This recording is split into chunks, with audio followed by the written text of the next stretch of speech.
சேலம் மாவட்டம் செந்தாரப்பட்டில் மாபெரும் ஜல்லிக்கட்டு நடைபெற்றது. சேலம் மாவட்டம் செந்தாரப்பட்டி தெற்கு சித்திர தெருவில் அமைந்துள்ள மாபெரும் ஜல்லிக்கட்டு நடைபெற்றது.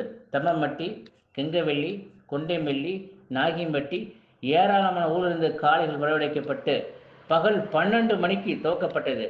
பரபரப்பாக ஜல்லிக்கட்டு துவங்கியது. 1 மணி அளவில் ஒருவர் மாடு முட்டியதால் ஏராளமானோர் காயமுற்றனர்.